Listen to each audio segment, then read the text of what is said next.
Star delta starter का control wiring explain करने वाला हूं, जिससे कि यदि आपको कभी भी स्टार डेल्टा स्टार्टर बनाना हो तो आप आसानी से कंट्रोल वायरिंग कर सको। तो जैसे कि आपको मालूम है, जो हमारा 3 फेज का मोटर होता है, उस मोटर को यदि हमें स्टार कनेक्शन में और डेल्टा कनेक्शन में रन करवाना है तो उसके लिए हमें यहाँ पर 3 कॉन्टेक्टर का इस्तेमाल करना पड़ेगा। एक कॉन्टेक्टर होता है हमारा स्टार कॉन्टेक्टर, दूसरा डेल्टा कॉन्टेक्टर और तीसरा मैन कॉन्टेक्टर। यानी कि जो हमारे मोटर को मेन पावर सप्लाई जाएगा वो जाएगा मैन कॉन्टेक्टर के द्वारा। इसके बाद मोटर के वाइंडिंग को स्टार में और डेल्टा में कनेक्ट करने के लिए आपको 2 कॉन्टेक्टर का इस्तेमाल करना पड़ता है। तो कुल मिला के आपको 3 कॉन्टेक्टर इस्तेमाल करना पड़ेगा। ये जो स्टार कॉन्टेक्टर है इसको हमें सबसे पहले चालू करना पड़ता है और स्टार कॉन्टेक्टर के चालू होने के बाद कुछ समय के बाद में हमें डेल्टा कॉन्टेक्टर को चालू करना होता है।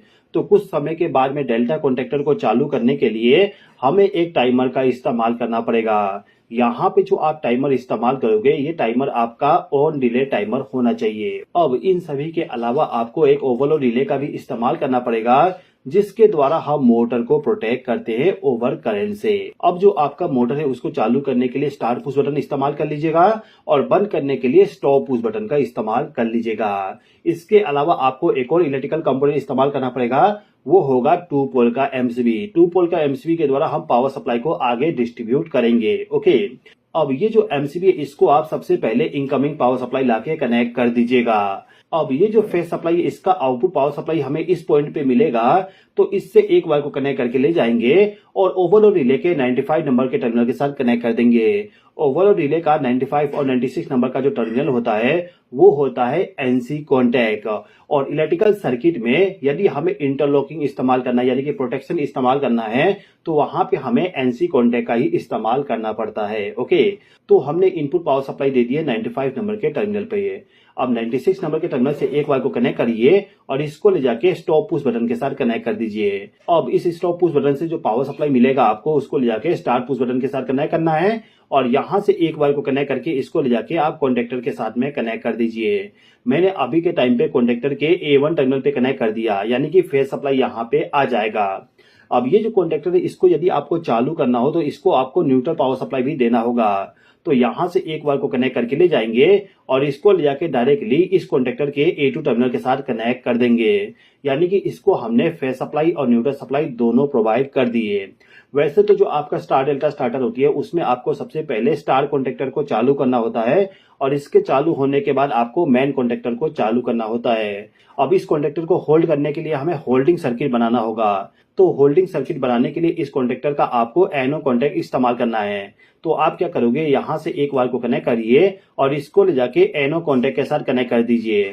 अब इस एनो कॉन्टेक्ट का जो आउटपुट है वहां से एक वायर को कनेक्ट करके A1 टर्मिनल के साथ कनेक्ट कर दीजिएगा। मैंने यहाँ पे क्या किया, जो स्टॉप पुश बटन है इसके आउटपुट टर्मिनल से एक वायर को ले गया और एनो कॉन्टेक्ट के साथ कनेक्ट कर दिया। एनो कॉन्टेक्ट के आउटपुट टर्मिनल से पावर सप्लाई को ले जाके A1 टर्मिनल के साथ कनेक्ट कर दिए। ओके, अब इस पुश बटन को प्रेस करने के बाद जो पावर सप्लाई आएगा उसी पावर सप्लाई को ले जाके इस टाइमर के साथ भी कनेक्शन करना है। तो इसके लिए आपको क्या करना होगा कि आपका जो स्टार्ट पुश बटन है इसके आउटपुट टर्मिनल से अभी के टाइम पे हम यहां से एक वायर को कनेक्ट करते हैं और इसको ले जाके टाइमर के A1 टर्मिनल के साथ इसको कनेक्ट कर देते हैं। टाइमर का जो A1 टर्मिनल है उस पे आपको फेज सप्लाई देना होता है और A2 टर्मिनल पे आपको न्यूट्रल सप्लाई देना होगा। तो यहां से न्यूट्रल पावर सप्लाई इसको प्रोवाइड कर देता हूं। ओके, अब यहाँ पे जो हमारा टाइमर है इस टाइमर में आपको एनो एनसी कॉन्टेक्ट मिल जाएगा। जैसे कि आप देख सकते हो यहाँ पे 15, 16, 28, इसके नीचे में 18 नंबर का टर्मिनल होगा। ओके, तो आपका जो टाइमर है उस टाइमर में आपको एनो एनसी कॉन्टेक्ट मिल जाएगा। जो आपका टाइमर है उस टाइमर का जो आखिरी डिजिट है वो यदि 5 है तो वो होगा आपका कॉमन टर्मिनल। इसके बाद जो आपका टर्मिनल है उस टर्मिनल का जो लास्ट डिजिट है वो यदि 6 है तो वो होता है एनसी कॉन्टेक्ट और यदि वहां पे लास्ट डिजिट 8 है तो वो होगा एनो कॉन्टेक्ट। यानी कि हम कह सकते हैं 15 नंबर का टर्मिनल हमारा कॉमन टर्मिनल है, 16 नंबर का टर्मिनल एनसी और 18 नंबर का टर्मिनल एनो टर्मिनल होगा। तो यहाँ पे हम क्या करेंगे, जो हमारा फेज सप्लाई है इसी में से एक वायर को कनेक्ट करके 25 नंबर के टर्मिनल के साथ कनेक्ट कर देंगे। 25 नंबर का टर्मिनल हमारा कॉमन टर्मिनल है। ओके, स्टार डेल्टा स्टार्टर में आपका जो स्टार कॉन्टेक्टर होता है वो सबसे पहले चालू होना चाहिए, उसके बाद आपका डेल्टा कॉन्टेक्टर चालू होता है। तो स्टार कॉन्टेक्टर को सबसे पहले चालू करने के लिए आपको क्या करना होगा, आपका जो टाइमर है इस टाइमर का जो एनसी कॉन्टेक्ट होगा, एनसी कॉन्टेक्ट इसका 26 नंबर का टर्मिनल है, तो यहाँ से एक वायर को कनेक्ट करके ले जाएंगे और इसको ले जाके आपका जो डेल्टा कॉन्टेक्टर है उसके एनसी कॉन्टेक्ट के साथ कनेक्ट कर दीजिएगा।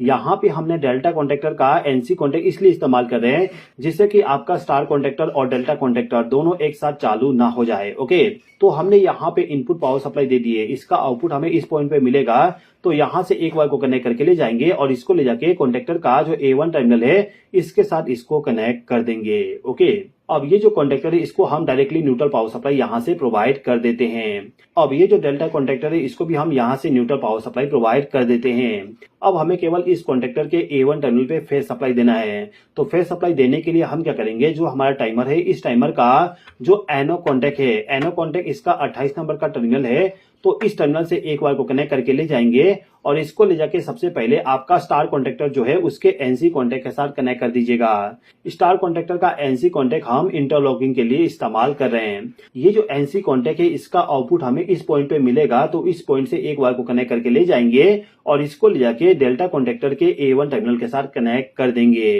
तो केवल आपको इतना ही कनेक्शन करना होता है। तो स्टार डेल्टा स्टार्टर का कंट्रोल वायरिंग आपको कुछ इस प्रकार से करना होता है। आई होप कि आपको ये वीडियो पसंद आया होगा। वीडियो पसंद आए तो लाइक कर दीजिए, चैनल पर नए हो तो सब्सक्राइब कर लीजिए।